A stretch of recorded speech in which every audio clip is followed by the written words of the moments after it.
If you want to build real wealth, if you want to catch the big money moves before they happen, you need to understand how the game works at a fundamental level. You can't just rely on what other people are saying. You can't just chase headlines. You've got to learn to look at the mechanics, the cause and effect relationships that drive markets. That's where the big opportunities come from. Now, let me ask you something. When you see a chart moving, do you ever stop and think, why is it moving? Not just that it's going up or down, but what's actually driving that shift in price? Because if you don't know, you're not really trading, you're just guessing. And guessing isn't a strategy. Big money moves, the kind that really matter, don't come out of thin air. They happen because of imbalances. Buyers overwhelming sellers, or sellers overwhelming buyers.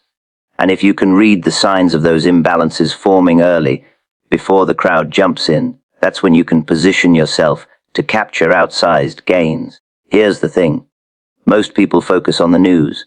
They wait for an announcement, some earnings report, or a central bank headline. But by the time you're reading the news, the big players have already positioned themselves. They saw it coming because they pay attention to the underlying forces, the cycles, the liquidity, the sentiment shifts. That's what you've got to learn to recognize. Think about it like this. The market is just a machine. It runs on inputs and outputs. Inputs are things like interest rates, credit availability, supply and demand. Outputs are the price movements you see on a chart. If you can track the inputs, you can often anticipate the outputs. Makes sense, right? Now let's talk about charts. People sometimes dismiss chart reading as just drawing lines and guessing. But charts are simply a picture of human behavior.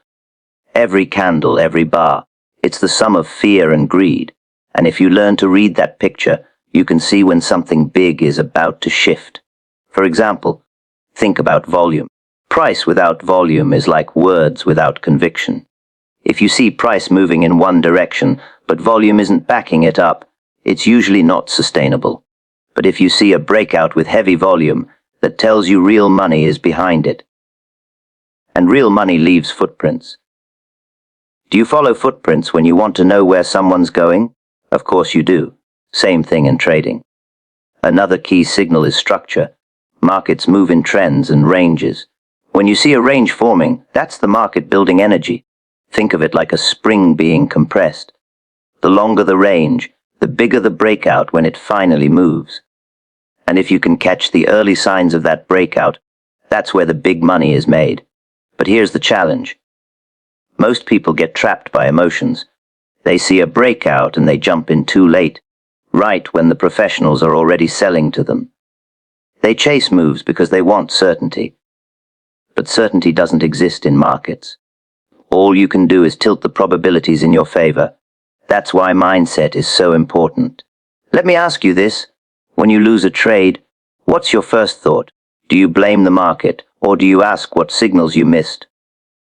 Because if you blame the market, you're giving away your power. But if you take it as feedback, you're learning how to read the game better next time. Building wealth as a trader isn't about catching every move.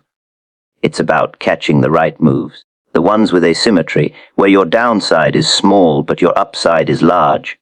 That means waiting patiently like a hunter. You don't chase every rustle in the bushes. You wait until the conditions line up, and then you strike. Let's go deeper into how you actually spot these early. Start with higher time frames. Look at the weekly or monthly chart. That's where you can see the big picture, the major trends. Then drop down into the daily or even hourly to time your entries. The mistake people make is they only focus on the small time frames. They get caught in the noise. But the big money moves come from aligning with the bigger trend. For instance, if the weekly chart is showing higher highs and higher lows, you know the market is in an uptrend. Then, if you see the daily chart pulling back into a strong support level with volume drying up, that's often a signal that the next leg higher is about to start, and you're positioning yourself before the crowd jumps back in. Do you see how this is about stacking probabilities? You're not predicting the future with certainty. You're reading the clues like a detective. The more clues line up, the higher your edge. And over time, That edge compounds into real wealth. Another powerful concept is divergence. Sometimes you'll see price moving one way, but momentum indicators like RSI or MACD moving the opposite way. That's a signal of weakening strength. For example, if price is making new highs, but momentum is making lower highs, that tells you the trend may be losing steam. And when that happens at a major resistance level, it often leads to a reversal. Catching those reversals early can be incredibly profitable. But here's what separates average traders from those who actually build wealth. It's not just seeing the setup, it's managing risk. Because no matter how good a setup looks, you're going to be wrong sometimes. The question is, do you survive being wrong? If you risk too much on one trade, you can wipe out months of progress. That's why disciplined position sizing is critical. Think about it like running a business. Would you ever put all your capital into one customer, one deal, hoping it works out? Of course not. You'd diversify, you'd manage your exposure. Trading is the same. You've got to survive long enough to let the law of large numbers work in your favor. And that ties back to mindset. Because the real battle in trading isn't against the market, it's against yourself. Fear makes you cut winners too early. Greed makes you hold losers too long. Patience feels boring, but it's the key to catching the big moves. Ask yourself honestly, do you want excitement or do you want wealth? Because they're not the same thing. Now let's talk about cycles. Everything in markets moves in cycles. Expansion, peak, contraction, bottom, and repeat. These cycles happen in the economy, in industries, even in individual stocks. If you can identify where we are in the cycle, you can position yourself accordingly. Are we in a phase where credit is expanding, fueling growth? Or are we in a tightening phase, where liquidity is drying up? That matters, because liquidity drives markets more than news stories ever will. Take credit cycles. When interest rates are low and money is cheap, asset prices tend to rise because people can borrow more and take more risk. But when rates rise, borrowing gets more expensive, risk appetite shrinks, and asset prices often fall. Do you see how simple that is? It's not about complicated predictions. It's about understanding cause and effect. And here's where chart reading connects to macro. The big players, institutions, hedge funds, central banks, they move based on these cycles. Their actions leave footprints on the charts. That's why you'll see distribution phases at market tops, where price goes sideways but volume is heavy, because the smart money is selling into strength, while the crowd is still buying. If you learn to recognize that distribution, you can avoid being the one holding the bag. Let me ask you something else. When you look at a chart, do you only see price, or do you think about the psychology behind it? Because behind every candlestick is a human decision. Fear of missing out, fear of losing, hope, greed, that's what creates the patterns. And if you understand the psychology, you can anticipate what comes next. For example, think about support and resistance. Why do those levels matter? It's not magic. It's because human memory is sticky. If a lot of people bought at a certain price and the market drops, when it comes back to that price, they want to sell to break even. That creates resistance. On the flip side, if many sold short at a level and price goes higher, they want to cover when it comes back down, creating support. It's all just behavior. And behavior is consistent enough to trade. But you can't just memorize patterns. You've got to combine them with context. A head and shoulders pattern doesn't mean much if it's against the dominant trend. A breakout isn't reliable if volume doesn't confirm. Context is everything. And that's where disciplined observation comes in. This is where the mindset of wealth building overlaps with trading. Wealth doesn't come from one lucky break. It comes from stacking small edges consistently, protecting your downside, and compounding over time. The same principles apply to trading. You don't need to catch every single move.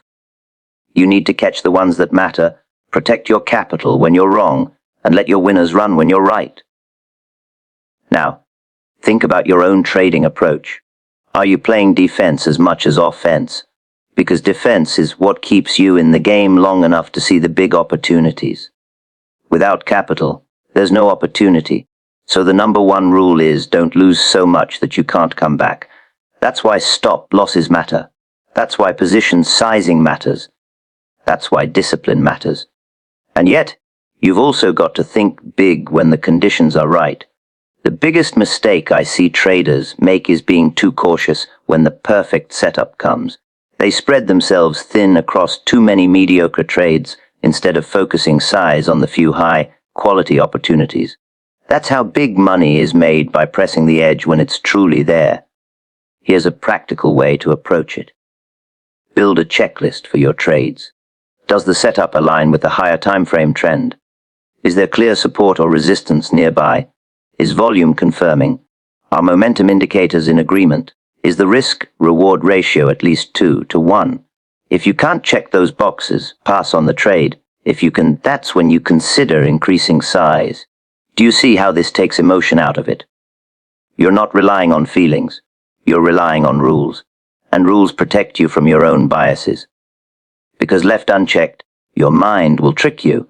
It'll make you see patterns that aren't there, make you chase when you should wait, make you hold when you should cut. Rules are your safeguard. Over time, this way of thinking changes how you see money itself. You stop chasing quick wins and start respecting compounding. You start treating every dollar as a soldier, one that you don't want to lose needlessly. You deploy those soldiers strategically into battles where the odds are in your favor, and slowly but surely you build an army. That's wealth building. And here's something most people don't realize: wealth is built in silence, not in noise. The loud trades, the flashy gains, they usually come with equal risk on the downside. The steady, patient compounding of well-chosen trades, that's where real wealth comes from. Ask yourself, are you chasing noise, or are you building signal? Now, when you catch a big move early, and you will, if you keep practicing, the temptation will be to take profits too quickly. But remember, the big money isn't in the entry, it's in the holding. The hardest thing in trading isn't buying or selling. It's sitting still when you're right. That's why having a plan is critical. Decide in advance where you'll take partial profits, where you'll trail your stop, where you'll let the rest ride. That way, you're not making emotional decisions in the moment. This ties back to discipline. Discipline isn't just about cutting losses. It's about holding winners. It's about doing what your plan says, even when your emotions scream otherwise. And that's why trading is one of the greatest teachers of wealth building. It forces you to confront yourself, your habits, your psychology. So here's the real takeaway: catching big money moves early isn't about luck. It's about preparation. It's about reading the cycles, the charts, the psychology. It's about stacking the odds in your favor, managing risk, and letting compounding work for you. And if you can do that consistently over time, the wealth takes care of itself. Now, think about this. If you had the discipline to focus on just a few high-quality opportunities each year and manage them well, how different would your trading results look? Would you still feel the need to chase every move? Or would you have the patience to wait for the real ones? Because at the end of the day, the market rewards patience, discipline, and understanding. And the earlier you internalize that, the faster you'll separate yourself from the crowd. Charts are footprints of fear and greed. Learn to read them. That simple statement captures one of the deepest truths about markets, and yet most people overlook it because they get caught up in the surface-level noise. When you see a chart, what you're really looking at is not just price, not just numbers ticking up and down. You're seeing the collective behavior of millions of participants, all responding to their own emotions, incentives, and biases. Every candle on that chart is a snapshot of psychology. Fear, greed, hesitation, overconfidence, it's all baked into the movements. And if you can learn to interpret that language, you can see what's happening beneath the surface long before it becomes obvious in the headlines. Think about what drives people to buy or sell. On the way up, greed fuels the move. Traders and investors see others making money, and they don't want to be left out. They feel the fear of missing out, which is still a form of fear, but it pushes them into buying higher than they would normally be comfortable with. On the way down, fear takes over in its purest form. The fear of losing becomes so overwhelming that people dump their positions at any price just to stop the pain. Charts make these waves visible. An uptrend with strong candles and rising volume. That's greed spreading through the market. A sudden plunge with panic selling. That's fear flooding the system. Let me ask you something. When you look at a breakout on a chart, do you only see lines being crossed? Or do you think about the emotional story that got us there? Because behind that breakout is a crowd of traders who were waiting, uncertain, until the momentum pushed them off the sidelines. That collective shift shows up as a surge in price. When you think of charts as maps of behavior rather than static shapes, you start to understand why certain patterns repeat over and over across decades, across asset classes, across geographies. Human behavior doesn't change much. This is why support and resistance levels matter. They're not just arbitrary lines drawn on a chart. They're markers of memory.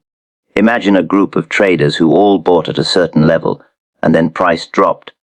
They've been sitting on losses, waiting, hoping for price to come back so they can get out without pain. When it finally returns to that level, they sell, creating resistance. The opposite happens with support. People who shorted at a level and got squeezed wait for price to fall back down to cover their positions, creating demand. That's not magic. That's human psychology repeated over and over, and charts simply give you a way to visualize it. Another way fear and greed show themselves on charts is through volume. Price movement without volume is often like empty words without action.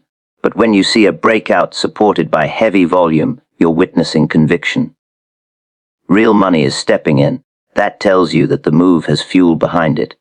On the flip side, if you see price grinding higher on declining volume, that's greed pushing without enough backing. It's a signal that the move could stall out. The footprints left by volume tell you how strong the underlying emotions are. Now, patterns like head and shoulders, double tops, flags, triangles, these aren't just artistic drawings. They're recurring expressions of human behavior. A flag pattern, for example, often appears when a strong move pauses because traders take profits while others wait for confirmation before entering. When the pattern resolves, you get another surge as the hesitation breaks. Do you see how that's really about psychology, not just shapes? If you can interpret it like a story, you'll see more clearly what's driving the market.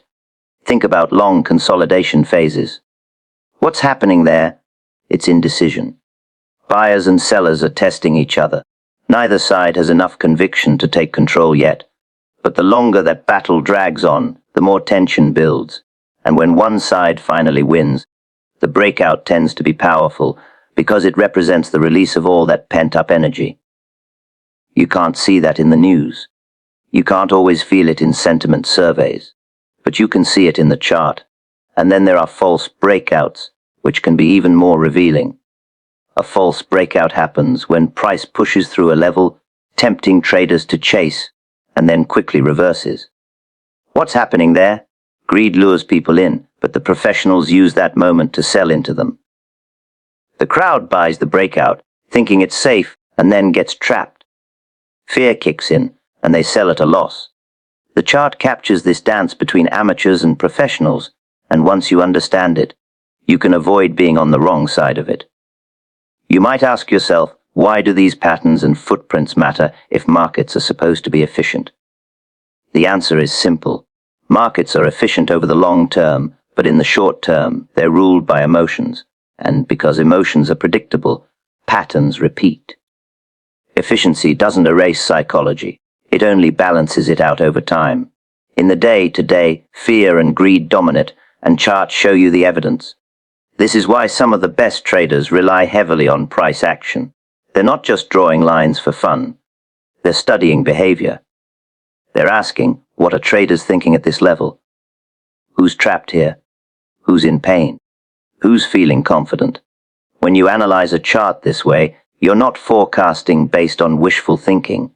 You're piecing together a logical story of human behavior. Let me ask you another question. When you see a sharp spike on a chart, do you ever wonder who just got forced out of a position? Because spikes often represent forced liquidations, margin calls, stop losses being hit. That's fear on full display. And right after that spike, when the forced selling is done, you often see strong reversals because the pressure is released. The chart doesn't just show price, it shows stress and relief, panic and calm. Greed, on the other hand, tends to build gradually. You'll see steady climbs, small pullbacks, dips being bought quickly. The crowd grows more confident. They stop worrying about risk. Then suddenly, when everyone is on one side of the boat, a sharp reversal can occur because there's no one left to buy. That's greed reaching its peak. And again, the chart tells the story.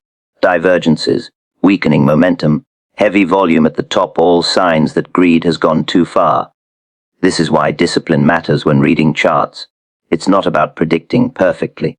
It's about interpreting probabilities. If you see greed getting out of control, you know the probability of a reversal is rising. If you see fear creating capitulation, you know the probability of a rebound is higher. You're reading footprints and adjusting your behavior accordingly. The more you practice this, the more you realize that markets aren't just numbers on a screen. They're a living reflection of collective psychology. That's why the same patterns show up in different decades, in different markets, in stocks, commodities, currencies, even crypto. Human fear and greed haven't changed for thousands of years, and as long as humans trade, those footprints will be visible in the charts. By training yourself to see beyond the surface, you start to develop an instinct for when something is real and when it's just noise. You stop chasing every move and instead wait for the signals that tell you where fear and greed are tipping the balance. And that's how you catch the big money moves early, not by guessing, not by hoping, but by reading the footprints that human behavior leaves behind on every chart. Higher time frames reveal the big trend, lower time frames refine entries. This idea sounds simple on the surface, but it's one of the most powerful principles a trader can internalize. Most people come into trading and zoom right into the smallest charts. They want action, they want movement, they want to feel like they're doing something. 5-minute candles, 1-minute candles, sometimes even tick charts. But here's the truth, if you only live in those small time frames, you're seeing noise more than signal. You're reacting to randomness, not structure. And when you build decisions on randomness, the odds of consistency go way down. Now let me ask you something. If you were navigating across the ocean, would you start by staring at the tiny ripples in the water? Or would you first look at the map of the coastline? You'd look at the map. You'd want the big picture of where you're headed. That's what higher time frames give you in trading. They show you the map, the broader trend, the direction that actually matters. Once you know that, then you can drop down to the smaller charts to figure out the precise timing. Without the map, the ripples just confuse you. Think about what happens on a weekly chart. Each candle represents 5 trading days. Patterns that emerge there are showing you how price has behaved across hundreds of thousands, sometimes millions of transactions. There's a lot more information packed into those candles. A breakout on the weekly carries far more weight than the same breakout on a 5-minute chart. It represents conviction across more participants. That's why big money, institutional money, always looks at higher time frames first. They're not scalping for a couple of ticks. They want to align with the larger flow of capital. When you zoom into a daily chart after studying the weekly, you start to see the mechanics of how the big trend is unfolding. If the weekly shows higher highs and higher lows, a classic uptrend, then on the daily you can look for pullbacks into support or flags consolidating before another leg higher. Those daily structures give you the setups to participate in the bigger move. You're trading in harmony with the tide, not against it. And that distinction matters more than most people realize. Here's where the refinement comes in. Once you've identified the trend on the weekly and the structure on the daily, you can drop down further into the 4-hour, 1-hour, or even 15-minute to time your entry. That's where you can be precise. You can wait for volume to confirm, or for a breakout of a smaller consolidation, or for a momentum shift. By aligning the small time frame entry with the large time frame trend, you're stacking probabilities. And in trading, probabilities are everything. Do you see how this approach protects you from a lot of common mistakes? For example, many traders get excited about a breakout on a 15-minute chart, but they don't realize it's breaking directly into resistance on the daily. That move is likely to fail. If they had started with the higher time frame, they would have seen that the path was blocked, or the opposite, they panic when they see a small pullback on a 5-minute chart, but on the weekly, it's just a minor retracement in a strong uptrend. If they only focused on the small view, they'd cut a good trade too early. The bigger time frame gives you context, and context keeps you grounded. There's also something deeply psychological about higher time frame analysis. It forces you to slow down. It pulls you out of the mindset of constant reaction. When you study the weekly and monthly charts, you realize that the real wealth building moves don't happen in minutes, they happen across weeks, months, sometimes years. That shift in perspective changes how you approach trading. You stop chasing every little move and start positioning yourself for the ones that matter. Let me give you an example. Suppose you're looking at a stock, and on the weekly chart, you see it's been basing for months, forming a large consolidation right under a major resistance level. Volume has been gradually increasing, and momentum indicators are showing strength. That's the big picture. Then, on the daily, you notice the stock is making higher lows into that resistance, a sign that buyers are becoming more aggressive. Finally, on the 1-hour chart, you see a breakout with strong volume. That's your entry. You didn't just buy randomly. You aligned 3 layers of information: the higher time frame trend, the intermediate structure, and the precise trigger. That's how professionals approach it. Contrast that with someone who only looks at the 1-hour chart. They see the breakout, they buy in, but they have no idea that just above on the weekly, there's a massive resistance from 2 years ago. As soon as price hits that level, it reverses sharply. The short-term trader gets stopped out, frustrated, thinking the market tricked them. But it wasn't the market, it was their lack of perspective. They didn't zoom out far enough to see the wall in front of them. The same applies in reverse. On the weekly, maybe you see a strong downtrend, lower highs and lower lows stretching back a year. On the daily, there's a small bounce. On the 1-hour, you see the bounce breaking upward, and you're tempted to chase. But if you understand the bigger picture, you know that bounce is just a counter-trend rally in a broader bear market. The probability is higher that it will fail, and if you take a short, you're aligning with the major trend. That's how you avoid being trapped by false optimism. Let me ask you this. Do you want to be trading with the tide or against it? If you're surfing, do you paddle with the waves or into them? The answer is obvious, yet so many traders ignore it in practice. They fight the higher time frame trend because they're seduced by the small swings. But fighting the tide is exhausting. Aligning with it is far more sustainable. This principle also applies to risk management. When you're trading with the higher time frame trend, your stop-loss can be set more logically. You can place it below a significant weekly support or above a major resistance rather than in arbitrary spots. That gives your trade more room to breathe, while still being grounded in structure. You're not just hoping the market respects your line, you're positioning based on where the big players are likely to defend their positions.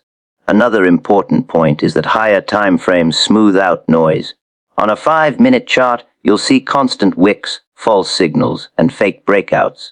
It's easy to get chopped up if that's all you look at. But on the weekly, those wicks barely register. What looks chaotic on the small view often becomes orderly on the larger view. And when you train your eyes to see that order, you stop being shaken out by every little fluctuation. This is why top-down analysis, starting big and working small, is so powerful. It mirrors how capital actually flows. Big institutions don't base their decisions on 5-minute candles.